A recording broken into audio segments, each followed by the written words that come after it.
Welcome, everybody, to the Soyle podcast. I am Tom LC Shipp. I'm Jack Gleeson. And I'm SK. And today we're going to be talking about different formats for mediums for storytelling. Yeah, so like TV, movies, novels versus short stories, poems, music, video games, that sort of stuff. We're just going to be kind of comparing, contrasting them, just having a general discussion about our experiences with them and our opinions on them. Go ahead and start with TV, which is my personal favorite of the story format, so that's probably why we're starting with TV. But, it's my favorite because in TV, you have room to actually fully develop your characters. You have, you have the time to actually establish the characters' weaknesses and things, and then actually see them grow over time, which is much more realistic than in, say, a movie, which kind of has to compress a lot of that development into a short amount of time. But, you have this sometimes very long story being told, but within each individual episode, you have the ability to experiment. So, a director might come on who has some vision for this particular episode. So you can have kind of a lot of differences between episodes while still serving this larger story format. And for that reason, I think it's probably the most versatile format, and that's why it's kind of my favorite. Yeah, I'd say for me, if I want to see relationships between characters build over a long period of time, and if I want to see that as it's going on, like in Game of Thrones, you get to see the relationships change as time goes on, and you also get to see more in depth the character changes because they're not limited to a 2-hour or feature length or a 3-movie set. They can spend as much time with the character as more so. I've also learned all of my morals from TV growing up, just from sitcoms. Did you not have parents? They were the stand-in parents, and my parents, weren't available for teaching. But I just think TV shows also do like comedy better, and like you get your quick fixes, like got your cartoons and your Simpsons, your quick satire hits. Yeah, your quick hit Simpsons. Although I would say that the shows that are much more episodic, where there's not really an overarching anything, it's just kind of each episode is its own thing, except for, a few choice examples. Those are they're not the type of show that, at least I personally like. Something like cop shows or like comedy shows that there's nothing really happening between episodes. It's just an individual sitcom type. Well, you're not the market audience. Yeah, clearly. I know, but still. There's not a lot of overarching character development that happens in those types of shows, and they don't really ever have, especially cop shows, don't really ever have something new to say beyond the bad guys are bad. And they're not as handsome as House, Hugh Laurie's. Hugh Laurie? Yeah. Yeah, I remember that long-running cop show where Hugh Laurie was a doctor cop. Yes, I do. That's amazing. Where he was a detective doctor. Oh, wait, that's an actual show. Mm-hmm.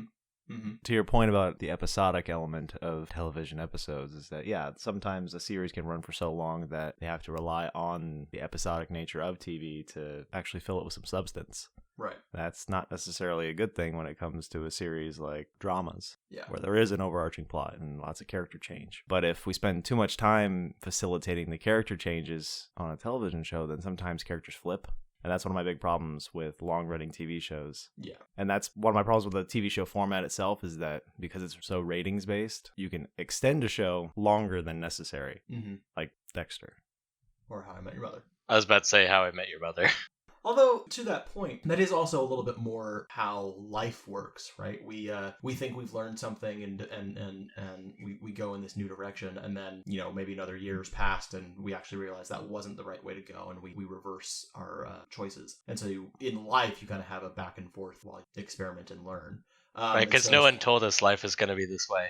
I understand your point. I'm just saying that when it comes to a television show, oftentimes it's done purely to extend the show for the sake of keeping the show on, not because the character change actually makes sense. Right. Look at Supernatural. That's exactly what I was about to bring up. Sam and Dean, they flip morals every other season. Yeah. Not to a point where they're actually, growing. They're just flipping back and forth because this season Sam has to be the bad guy and this season Dean has to be the bad guy. Or it would be more organic if the season was taking them from the point they were at and then doing something new to challenge their beliefs or whatever, and then over the course of that season they were like, okay, I'm gonna go the opposite way now. That would make sense. But usually in Supernatural what happens is they just at the beginning of the season decide, okay, now your character is this.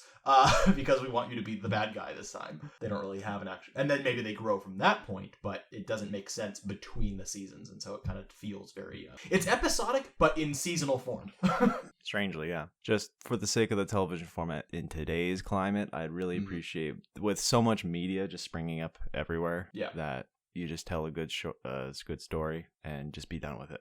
End it where it needs to be ended and don't drag it out. Yeah. TV is also a good format for extending on shows. Like you got the spin-offs, Better Call Saul and The Mandalorian. It's a good time to explore the other parts of the universe, the story. Yeah, I think TV has a unique ability to do that. I mean, obviously you have other like movie series that can do that. They have the legs to do so. Something like Lord of the Rings or, as we've seen, Star Wars, obviously, being able to expand on their worlds. But, TV, you kind of expect it, right? It's because it's such a long-running format, it doesn't feel out of place for a new story to kind of come out of the world, because it has the legs. Whereas movies, they tend to be self-contained. Even if you have a series, it's like a 3-movie series feels like it's really long, but like you could watch a whole season of a TV show and that would take longer than those 3 movies, right?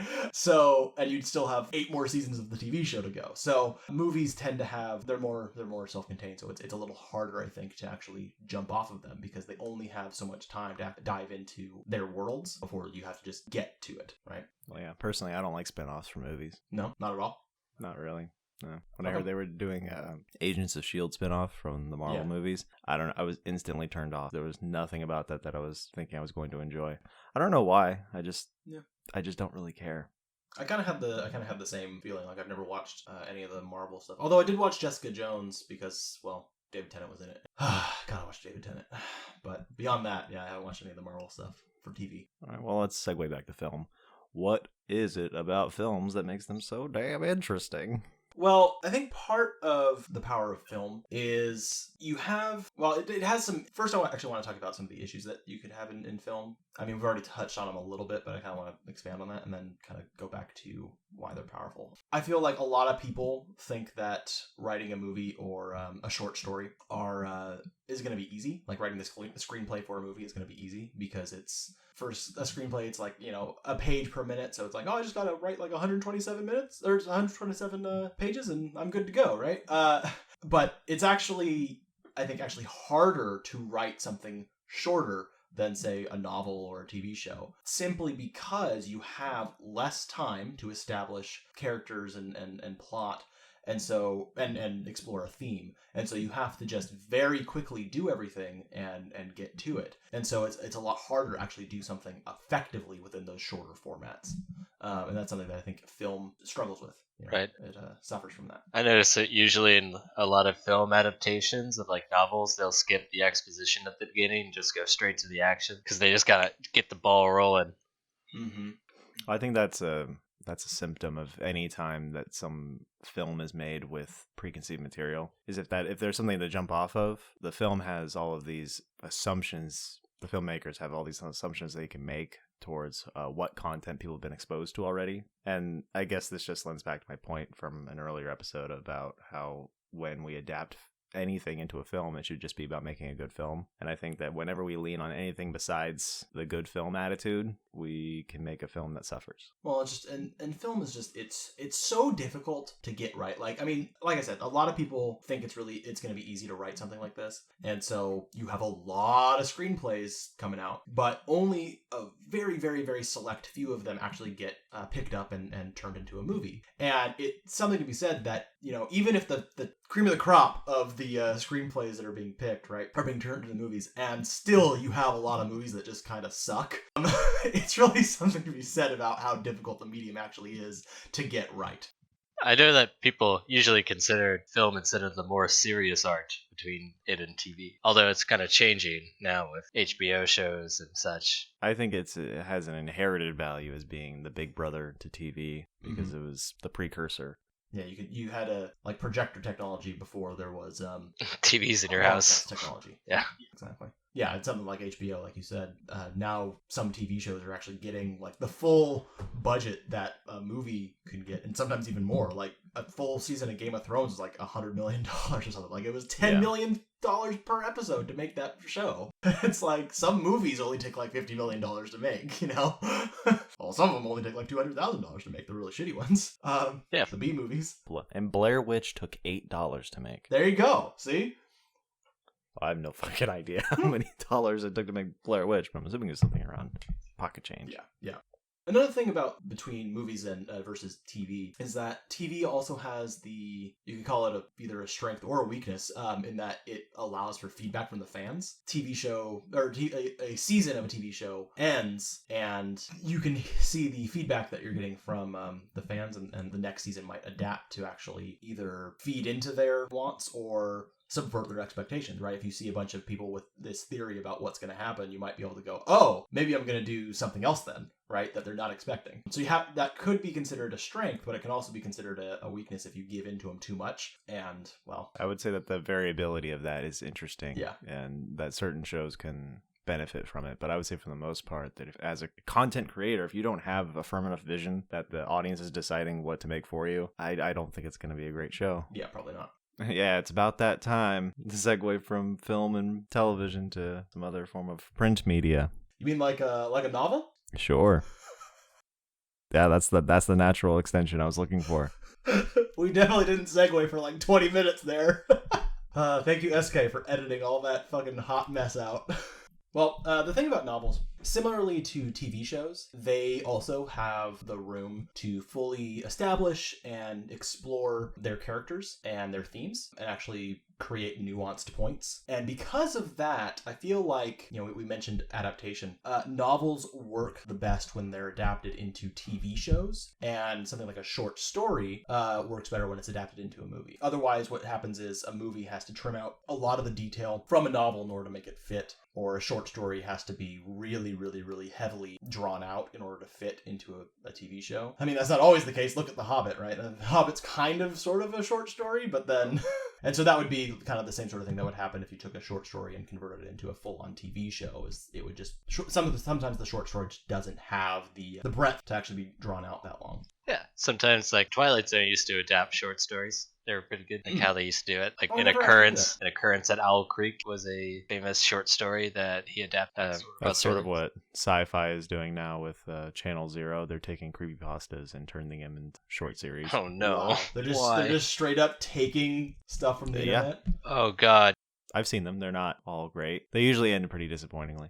But I think short stories can be what was the term used?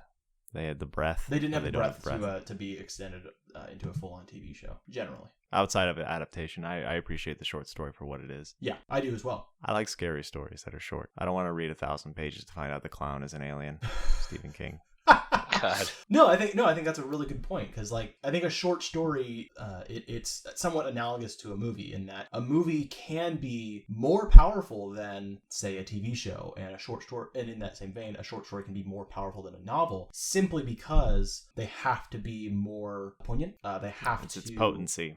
You have so little time to actually establish things. You have to do a really good job of actually diving into the concepts you're exploring, and you have to do it very well, and you have to do it very quickly, and you have to get very deep into it. Tom, I'm interested as an English major. That is I.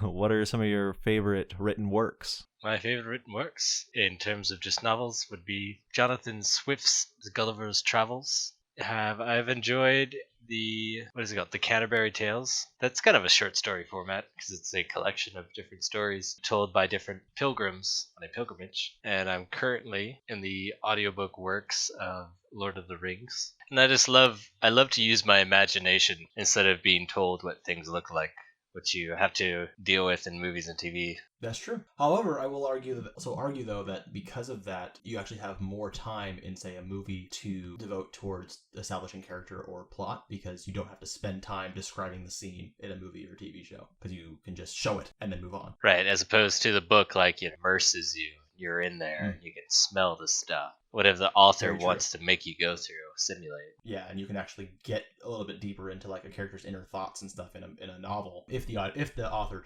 chooses to do so. Whereas you don't really have that option in a movie unless it's very, very explicitly done, right? You can have narration, or you can... I want to hear the thoughts of horror in the character's mind as it's happening. instead of Well, just no, it's seeing them run. but also it's just kind of like you can kind of get a little bit of a deeper insight into like a character's motivations within a scene that you might not necessarily be able to get into in a movie or a TV show, right? You might have to only read what's on the actor's face, and that's much more open to interpretation than being told the character is thinking X, Y, and Z. I kind of hate when a book doesn't describe things. Like movies, TVs, you have to see like their reactions and their faces. But in books, like they can withhold information, be like, and there was a man at the other side of the table looking at me. Be like, well, what did he look like? Do you not like to interpret? I can, but what if I interpret wrong? Yeah, you might not want to interpret the information wrong, but what if it's the author's intent for you to interpret it in a very open way? I'm sure they're not going to tell you at the beginning of the book, oh yeah, when I don't give you information, just picture whatever you want. I don't want to be that self-aware of a book I'm reading. And maybe, Tom, you are limited in what you're able to see because you're seeing it from the character's perspective, and maybe the character can't see all the details of that other character's face or something. So you're from the perspective of the character. Yeah. So which format do you think has the best perspective, or is it all just different? I don't think there's a best format. Besides, Tom, you said you don't like when an author withholds information from you, but that happens in every format. A TV show might not show you the character that's just entered, right? But you see the characters reacting to them like, oh, what are you doing here? But you never get to know who it is, or they wait until the next scene to show you who it was. That happens in every format. That's a choice that the creator has made to purposely withhold information from you because they're trying to draw out the suspense. Yep. I think you're misinterpreting my original point. I was saying, what if I just misread what I read and I just imagine things differently, and then on page 50 it's like, and then he moved his curly hair, and I was like, oh, he had curly hair. That's just bad writing, I guess, if you haven't mentioned it at that point. I can actually agree with that. There have been times where I've been balls deep into a book, and suddenly I find out that a character doesn't look anything like I imagined they would just because they didn't establish it enough. But I don't know if that's on me or if it's on the author. I don't know. I think that might be the outlier here then, because I think you should in a book anyway, you should only ever describe the things that are relevant. And I mean, maybe yes, it is relevant to kind of get a brief whatever the character is able to see. I'm of the same opinion that only relevant information should be what's shared, but I don't know how you can bridge the disconnect between what I'm picturing versus what someone else might picture. And I think that's the big dissonance between the writing and the visual formats is that, yeah, you can rely on a lot of visual elements in TV, but when it comes to the actual writing part, that's really open to interpretation, and it puts a lot of weight on the reader. And then there's like about interpretation. There's always the reader is going to interpret, each reader is going to interpret it differently. Like when it says Harry moved across the room, how they picture him moving across the room might differ, as opposed to allotting all the roles to actors who just do their own interpretations, and you can see their interpretations of like their facial expressions and how they move. In the reading, it's all up to you as the reader. And that's kind of empowering, but at the same time, it's like, what if I'm doing it wrong? So let's bridge the gap between the print and film medias. Comic books. Comic books. Comic books. Comic book. Comic books. Comic books are fun. Yeah, they are. Comic books are interesting. Wow. It's like some of them are good, but like most of them, You're taking a hardline opinion right now. I mean, I enjoy comic books every now and then. I enjoyed Mouse, and I read The Killing Joke. It was enjoyable. Well, yeah, I would think you would enjoy classics. But I don't go out of my way. Well, yeah, sure. Oh, okay. Sorry, I feel like I killed the train conductor. Well, I think comic books suffer from a similar thing that short stories and movies suffer from, in that a lot of people think that they can write it because they're kind of good at drawing and they have a character or whatever in mind and they just kind of start going. But they don't understand a lot of the storytelling concepts, and they don't understand a lot of the concepts that have to happen for a visual side of it, right? And I think, SK, you are very qualified to talk about those concepts. Thank you. With my PhD in storytelling, yes. Exactly. I don't have a PhD. Please don't. Don't call my school. A couple of elements I wanted to talk about concerning comic books is that if we look at books, we have the written word, right? And if we look at film and television, we have aspect ratios. There's certain sizes. There's only a certain area that we can fill with information. In comic books, with the variability of panel sizes, we can change the interpretation of how information is shared. It's not always 16 by 9, and it's not always words. Wow, I'm all over the place with this. Saying Scott Pilgrim vs. the World was awesome. I love when they try to do comic book stuff in real storyline. Yeah, but you lose some of that, right? I think part of what SK was saying is like in comics you have a lot more freedom to play with the relationship between two panels. In a movie it would be like a shot, but in comic books it's a panel. And you have a lot of freedom to play with how are they related to each other in space in terms of distance and their size variability and also their aspect ratios. You know, a panel is not limited in a comic book to being 16 by 9, and there is an inherent meaning behind different aspect ratios and like the ways in which the things within those panels take up that space. And so there's a lot more freedom and experimentation within comic books in terms of the visual side of it. Yes, that was my point. Thank you for clarifying. The other element I want to talk about was thick and thin time. In film and television, we're reduced to whatever the interpretation of time is for how it's shown to us. Usually it's real time, but we're limited to time lapses and slow motion. Right. And in books, we have sort of more interpretive time. It's basically takes as long as it takes us to read it. And it's kind of the same in comic books where we can slow things down by forcing a panel to be detailed or having information dispersed throughout it. That the eye moves around to the point that the time it takes for you to read a sentence or to read the panel is how long you're supposed to experience it for.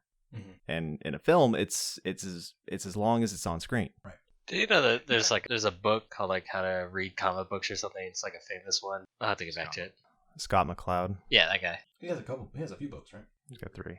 Yeah, that'd be an interesting book if you really want to dive into it. I have all 3 of them.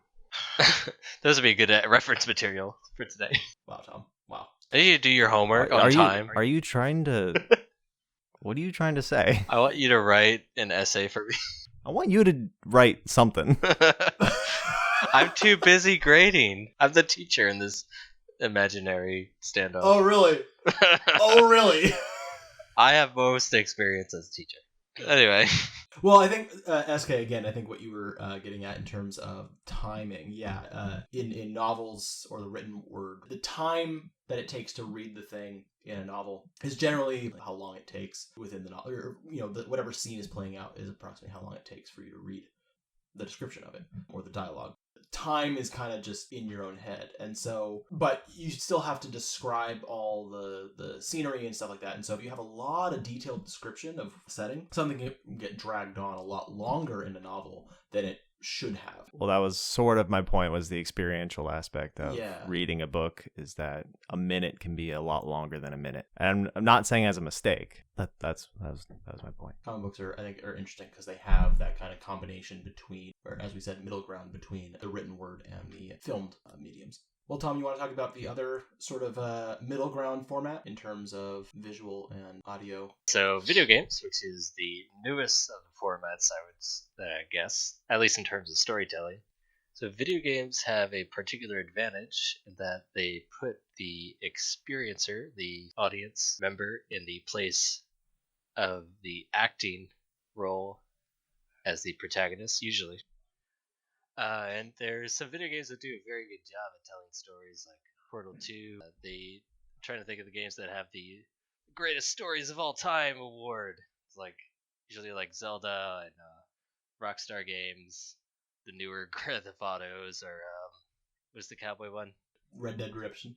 Yeah, those. So I think they have an advantage as a storytelling medium in that you can have an open world, so you can explore the whole world. And when you have a huge ass budget like Rockstar, you just have every single character in the entire world have a unique line every time you go and talk to them. And that's really cool to like have this microcosm that you can interact with.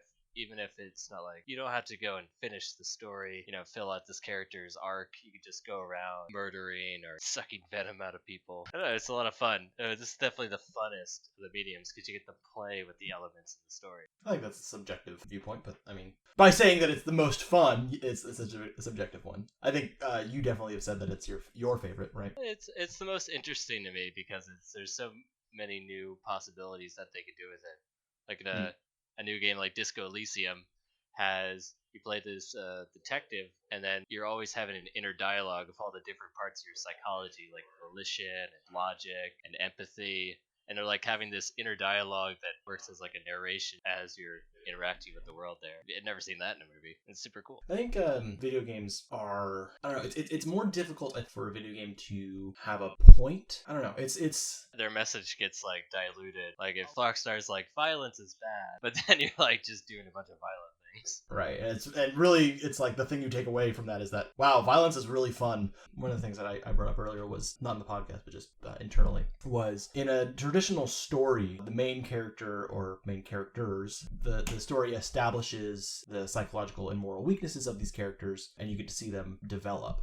And the story will directly challenge that character on these weaknesses until they either overcome them or are destroyed. And so in a video game, either you are playing as the main character who has these weaknesses established and they're just kind of told to you, and you're kind of forced to only get the character development through like cutscenes, or your character is a blank slate and you're just role-playing as them. And then you're really not able to have the story within the game challenge your personal psychological weaknesses or moral weaknesses, because how in the hell would it ever know what your psychological or moral weaknesses are?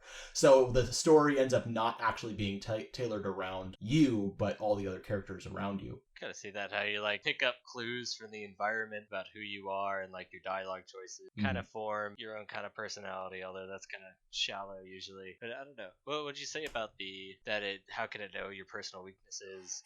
But so why do movies move us so much, and they can make us feel about our own weaknesses, while video games are just like, is it too empowering? Or video games give us too much power?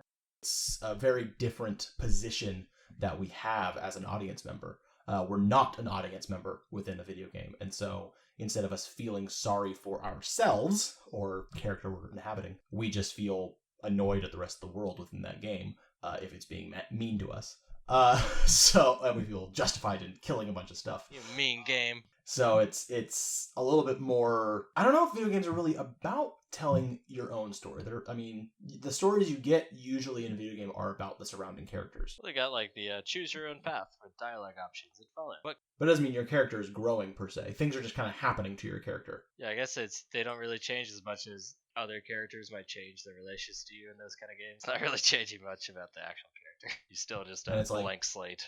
And any relationships that you develop or, develop by your choice, usually, if you're going to get married or something like that, it's, you go and interact with other NPC for, 5 different types of interactions, and then suddenly you ask them to marry you, right? It's like, and then it moves very quickly from there to something else. Yeah, but so it's just, there's not a lot of character development that happens. You're not earning anything on an interpersonal level, really. So you're kind of limited in how deep you can get into the emotional aspect or the emotional experience. Exactly. So we touched on poems too before. Oh, okay, yeah. I thought you were saying, oh yeah, we already talked about poems. Let's just move on. They're kind of limited, I think there's a good case that they're like the start of storytelling, and that for written media they used to do oral traditions of storytellings, and they used to put it in a kind of rhyming pattern so that it was easier to remember because they couldn't write things down. And then you got like, I think the first story, the oldest story is like the Epic of Gilgamesh. There might be an older. It probably is. We just don't have them written.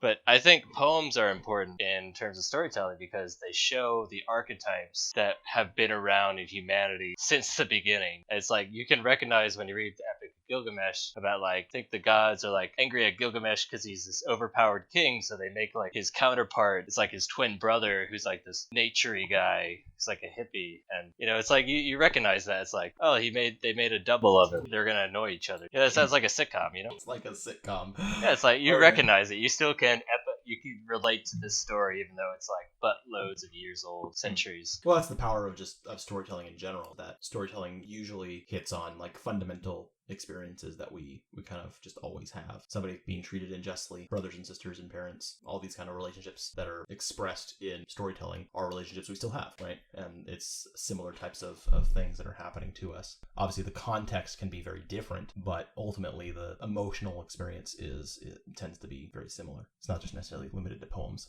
The thing about poems that kind of makes them different than all the other ones, if you think about novels as like the one end of the spectrum, right, where you have a lot of room to really contextualize your meaning and really expand on the nuance of whatever point you're trying to get across. And short stories is kind of being in the middle, where you have to really hit on your point hard and fast.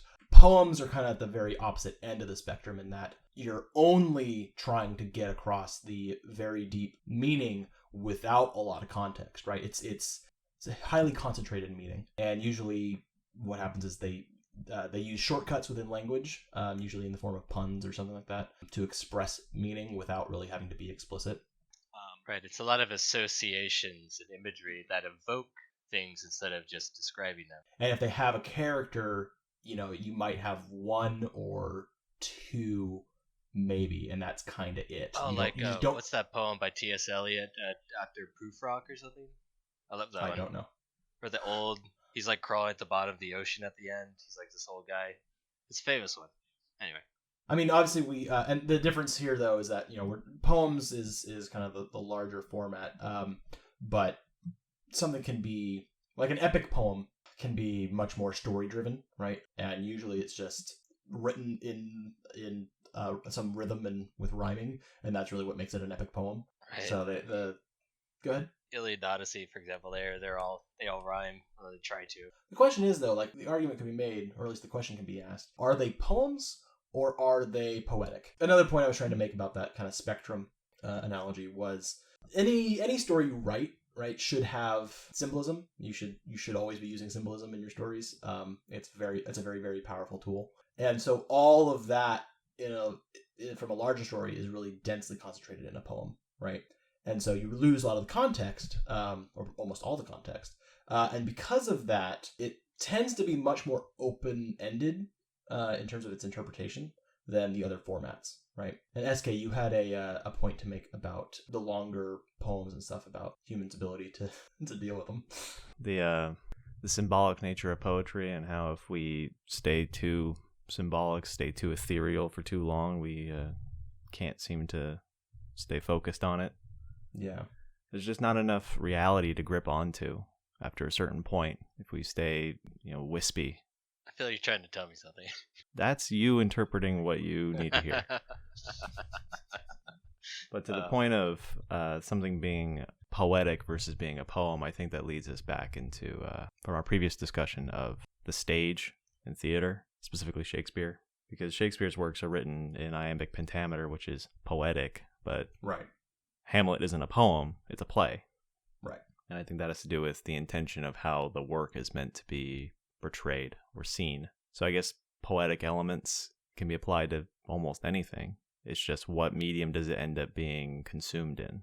And Tom, you had a point to make about using poems in other mediums. Yeah, have you ever seen the movie Magnolia? No. It's a pretty epic poem that, or like, just how you use other mediums to complement other art forms. You got music. That's a super important part of showing the universe of a world. Like in Game of Thrones, they have different songs they sing. In Lord of the Rings, they have a bunch of songs, and they even have poems in it.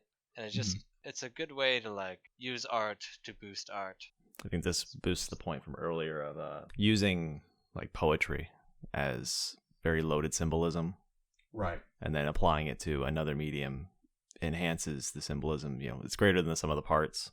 It's more powerful than just the specific words used. It's what is the association of that poem? What are the interpretations of that poem? How many people have heard the poem? How do they feel about it? So by adding a poem to something like a film or to, a music video or something, it can cause a cascade of feelings or interpretations that wouldn't be necessary, or not necessary, that wouldn't be possible otherwise with new content. It's actually interesting because the lack of context in a poem, or at least a really, densely concentrated symbolic poem, when placed or used within a larger storytelling format, provides the context that was initially lacking in that poem, right? So it had a lot of interpretations, but by throwing it into the context of this other story, you actually give it a very specific meaning within that story by providing the context, which I think is a really interesting way of using poetry as a symbol. Yeah, that's actually a good note, is that if you go one level higher from just applying the poetry to something like a film, the film plus the poetry, they actually play off each other, and that's, again, another greater than the sum of its parts. In the movie Interstellar, they use the poem "Do Not Go Gentle" in that Dark Knight, which I thought was Do Not Go Soft. And it's a good way to capture the emotion of that fear, the existential fear that humanity is feeling in the movie, or at least the physicist who quoted it Right. is feeling into moving into non-existence if their mission would fail. And it's like, holy shit, they used a poem. It's got to be serious. Right. It's gotta be serious. So kind of pretty related to poems, and Tom, you were already kind of bringing this up. Music, that's another form of storytelling. The lyrics tend to be kind of poetic, right? Oftentimes though, the lyrics in a song aren't really intended to be, fully symbolic. Like not as much emphasis has been placed on making every word be, having 2 or 3 or 800 different meanings and all very tightly packed together and super open to interpretation, right? Usually it's like it's written to be, rhythmic and have a rhyme and whatever else, and maybe there is some poetic symbolism and stuff going on in the lyrics, but usually it's not entirely that way. But they are fairly interrelated. Right, there's different interpretations. Like if you take the song Jenny of the Old Stones, Game of Thrones, it talks about Jenny would dance with her ghosts, but we could relate that to the story of like Arya, who's dancing around for sword. It's more you can generalize it and apply it to different things, as opposed to just it's not an actual story about a girl named. Well, it is about a girl named Jenny who dances with ghosts, but it's also not, right? As opposed to a movie, which is what it is. Yeah, I think that's a good example of a song that is very poetic. And can definitely, there's not a lot of context within the song, and so you're able to kind of apply it to a lot of other things because of that. It's also done by Florence and the Machine, which is awesome. I don't like the Florence and the Machine version as much as the original version from the show, but that's fine. All right. Just a personal opinion. Okay. Not all songs are necessarily meant to be stories either, right? Sometimes it's a compliment, right? It's stuff like instrumental music tends to not be intended to be a story. Sometimes you could argue that it's a story, just like some classical music and stuff like that tends to have like the rise and fall that kind of matches with the rise and falls, the beats of a story as well. And so you could kind of argue that they follow this sort of structure, but based on the emotions that you kind of get in it, you can kind of almost picture a story. So there are some songs that are instrumental songs that could kind of be argued that they are storytelling, but I think there's a lot of songs that are not meant to be told as a story, or are not meant to be super symbolic. They're just kind of, you're supposed to listen to it and enjoy it, and that's kind of it, and whatever you take away from it is what you take away from it. Tom, you had a point about music complementing stuff. Yeah, I kind of touched on it before. But yeah, it's about how music is just another art form to engage the emotions in different mediums. Like even poems, you can have music in the background. In movies, you always have the theme and the music in the background that kind of sets the tone. And if you're trying to explore a world, it's a good way to show the culture of different characters. If they sing the songs of their people, or if they're singing, it's dancing in the rain as they're beginning to do something terrible. I'm singing in the rain, sorry. But to the point about music complementing things, I think, that we can look at that as a similarity to poetry, that music encompasses, a lot of times without lyrics, music can encompass like one dimension, in the same way that poetry accomplishes the one dimension of just the word. And by adding it to something that is audio visually complex, it does plus it in a specific way that's not always confusing. And after a certain point, like Tom was saying about music relating to the people and what they're doing, music can become loaded and become a symbol itself throughout a story. I think a great example of that, again, because look, we're going to reference things that are good because they're good. So I'm just going to keep referencing them. Game of Thrones and Lord of the Rings, right? You have the Song of the Shire, or the melody from the Shire that comes up every time they're thinking about home, or being lamentful, right? That chimes in, and it makes you feel... Makes me think of the Shire. And of course, you have the House Stark theme from Game of Thrones, which usually whenever a character is about to die, they play it. And so they do that a lot throughout like the first few seasons and stuff. And so they kind of establish that if a character, especially a Stark character, is in danger and that song starts playing, that means they're about to die and you should get sad. And then they mess with you, and they use that in season 6 during the Battle of the Bastards to make you think Jon's gonna die over and over again. Those motherfuckers. Spoilers. Look, if you haven't watched it, you're not gonna watch it. How do you know that someone isn't going to wake up from a coma and the first thing they do is listen to this? And they're like, oh man, Game of Thrones, that's still on?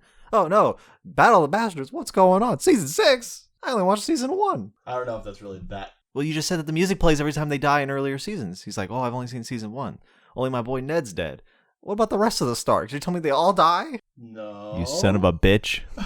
That sounds absurd. They wouldn't kill all.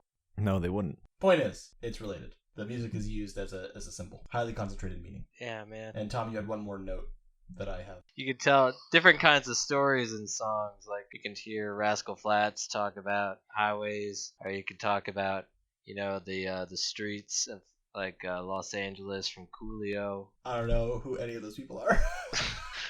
Well, this conversation didn't get very far. You know who Rascal Flatts is? No. You've never. Should I? Life is a highway. Life is a highway. Oh, okay, sure. I would ride it all night long. I think that's a good ending note. That Jack doesn't know music. Jack doesn't know music. Thank you. really This has don't. been the Soyle Podcast. Take it with us next time. Like, you're gonna get a little better of a closeout than that. Wow. It sounds like you were. Thanks, It sounds like you were guys. getting up to leave the room. I'm out. Peace. Well, thank you for joining us. Join us next 2 weeks from now with our next podcast episode. Who knows what it's going to be? It's a mystery. If you have any good ideas, throw them down in the comments, and we'll get to them probably Qualia. 3 weeks It's later. gonna be quick. Why the fuck are you always talking while I'm talking? Jesus Christ! That's it. I'm fucking No, done. it's funny. That's how Close we it. should end We're it. gonna Close talk it. about Qualia. Close it. Qualia.